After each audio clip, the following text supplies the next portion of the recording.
ये कहानी है आज से 500 साल पहले की। इंग्लैंड की महारानी एलिजाबेथ फर्स्ट के दौर में पले बढ़े उन्हीं के एक दरबारी की ये कहानी है जिसने शानदार पोइट्री, जानदार नाटक लिखे, जिसकी परफ्यूम से इंग्लैंड का पूरा दरबार एक समय महकता रहता था। और फिर एक दिन न जाने ऐसा क्या हुआ कि शर्मिंदा होकर उस नौजवान ने देश ही छोड़ दिया। ऑक्सफोर्ड जैसे रुआबदार घराने का वो शख्स, जिसे कुछ विद्वान शेक्सपियर मानते थे तो कुछ कहते थे कि अरे वो तो शराबी है। कौन था वो शख्स?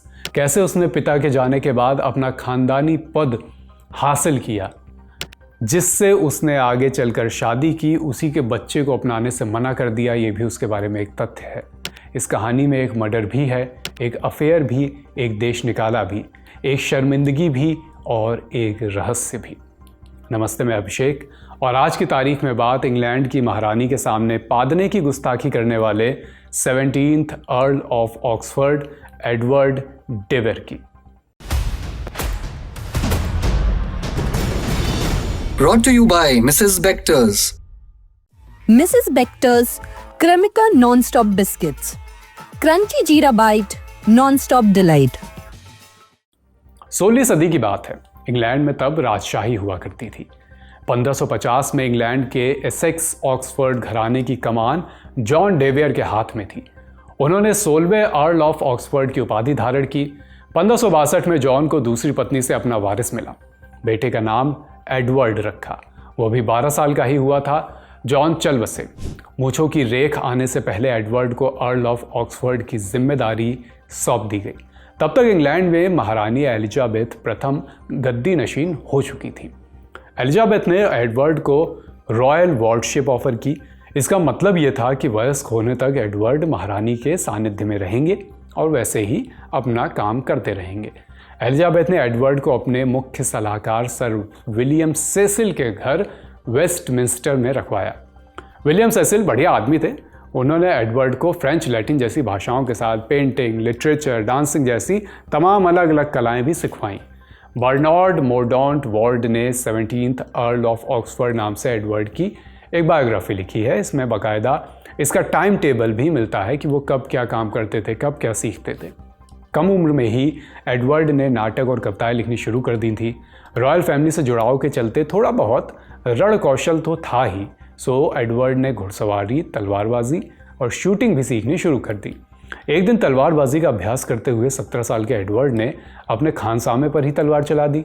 जब यह मामला दरबार में पहुंचा तो बेचारे कुक को खुद की लापरवाही के चलते तलवारबाजी के बीच में आने का दोषी पाया गया और इसकी एवज में जान गंवानी पड़ी। जब एडवर्ड जवान हुए तो उन्होंने 1571 में हाउस ऑफ लॉर्ड्स में अपनी जगह ली। साथ ही 17वें अर्ल ऑफ ऑक्सफोर्ड की उपाधि भी धारण की। इसके ठीक बाद एडवर्ड और उनके संरक्षक विलियम सेसिल की बेटी के संबंध जग जाहिर हो गए। शाही इज्जत की बात थी, बचाने के चक्कर में दोनों का ब्याह करा दिया गया। कुछ साल बाद महारानी ने de Vere को विदेश यात्रा पर भेजा।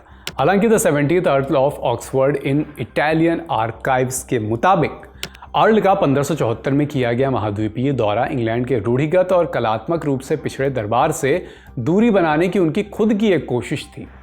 1574 की गर्मियों में रानी से अनुमति लिए बिना एडवर्ड ने यूरोप का रुख किया। हालांकि रानी के बुलावे पर वो इंग्लैंड वापस जरूर लौट आए। इटली और फ्रांस जैसे कल्चर्स को समझकर अर्ल ऑफ ऑक्सफोर्ड जब दरबार लौटे तो लोग उन्हें इटालियन अर्ल कहकर पुकारने लगे। उनका फैशन सेंस, परफ्यूम की उनकी समझ और पसंद, उनकी पोइट्री दरबारियों की गप्पों का हिस्सा बनने लगे। एडवर्ड जब महारानी से मिले तो उन्हें इत्र वाले दस्ताने भेंट करके अपना रसूख और पैट्रोनेज फिर से साबित करने की कोशिश की। इसी बीच कुछ ऐसा भी हुआ जिससे एडवर्ड को बड़ा धक्का लगा। एडवर्ड की वाइफ एना सेसिल ने इसी बीच एक बेटी को जन्म दिया था, लेकिन एडवर्ड लंबे समय से, करीब करीब 2 साल से तो घर से बाहर ही थे, विदेश यात्रा पर थे। एडवर्ड ने बच्ची को अपनाने से इनकार कर दिया। बात ऐसी बिगड़ी कि रॉयल कोर्ट तक आ गई। आगे चलकर मामला शांत तो हुआ, लेकिन एडवर्ड इस घटना के चलते लंबे समय तक सदमे में रहे। खैर, फिर आया साल 1981। रानी एलिजाबेथ की मेड ऑफ ऑनर रही एनी ववासोर ने एक बच्चे को जन्म दिया। एनी ने इसके पिता के तौर पर एडवर्ड का नाम लिया। महारानी एलिजाबेथ को पता चला तो आग बबूला हो गई। कैद के आदेश से दोनों पक्षों की इज्जत धूमिल होने की बात आ गई। आपसी झगड़ों में कई लोगों की जान तक चली गई। कहते हैं इसके बाद अर्ल ऑफ ऑक्सफोर्ड खुद ही कई साल के लिए इंग्लैंड छोड़कर यूरोप चले गए, वहीं पर रहे। अब एडवर्ड के जीवन का एक किस्सा जो अपने आप में थोड़ा अतरंगी भी है, थोड़ा आपको अजीब भी लगेगा।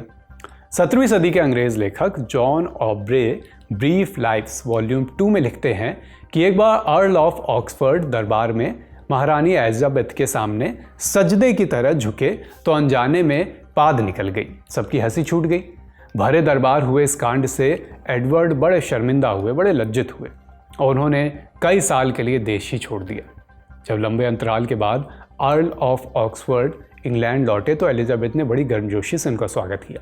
साथ ही एडवर्ड को छेड़ते हुए मजाक में कहा, माय लॉर्ड, मैं उस आवाज़ को भूल गई थी। हालांकि बीएम वार्ड की लिखी बायोग्राफी में इस दौर को अलग नज़रिए से पेश किया गया है। वार्ड के मुताबिक 1580 से अगले 5-6 साल अर्ल ऑफ ऑक्सफोर्ड की हालत बहुत नाजुक रही, तबीयत ठीक नहीं रहती थी। कुछ लोगों ने उन्हें इस दौर में शराबी तो कुछ लोगों ने महिलाओं के प्रति हाइपर एक्टिव तक बता डाला। लेकिन 1586 में एडवर्ड फिर एक बार महारानी के करीबी बने। जून 1586 में महारानी ने प्रीवी सील वारंट के तहत उन्हें तब के 1000 पाउंड की पेंशन और तमाम हाई प्रोफाइल पद दिए। एडवर्ड ने 1591 में एलिजाबेथ ट्रेंथन से शादी की। इस शादी से ही अर्ल ऑफ ऑक्सफोर्ड के उत्तराधिकारी हेनरी डी वेरे पैदा हुए। 1604 में उन्होंने आखिरी सांस ली। एडवर्ड डे वेयर को कई इंग्लिश लेखकों और विद्वानों ने शेक्सपियर भी कहा है। जॉन थॉमस लूनी भी शेक्सपियर के नाम दर्ज मर्चेंट ऑफ वेनिस और हैमलेट जैसे क्लासिक्स को एडवर्ड की लेखनी से जोड़ते हैं, हालांकि इसके कोई पुख्ता सबूत ज़ाहिरन नहीं है। लूनी ने काव्य शैली, बायोग्राफिकल एविडेंस और तमाम स्पेशल आर्ग्यूमेंट्स के सहारे करीब 500 पेज लंबा चौड़ा अपना पॉइंट ऑफ व्यू लिखा है। इसे Shakespeare identified in Edward de Vere the 17th earl of Oxford कहते हैं। एडवर्ड और शेक्सपियर यूँ तो दोनों अलग अलग पर्सनैलिटी रहे, लेकिन इनकी लेखनी की समानताएं, एक ही जगह से जुड़ाव और लगभग एक ही वक्त का लाइफ स्पैन इन्हें एक दूसरे से प्रभावित होने की कई वजहें देता है। और कुछ लोग ये भी कहते हैं, जैसा हमने बताया, कि क्या दोनों एक ही थे। एडवर्ड की कहानी हमें पादने वाले किस्से के ज़रिए मिली थी, लेकिन ये आदमी इंग्लैंड और अंग्रेज़ी साहित्य के इतिहास में एक ज़रूरी स्तंभ भी है। ये जब हमने इनके बारे में और पढ़ा तो मालूम हुआ। जब मालूम हुआ सोचा आपसे साझा किया जाए। तारीख का आज का अंक यहीं तक है। अगली मुलाकात आपसे होगी फिर किसी किस्से कहानी के साथ। अपना ख्याल रखिए। लल्लन टॉप देखते रहिए। शुक्रिया।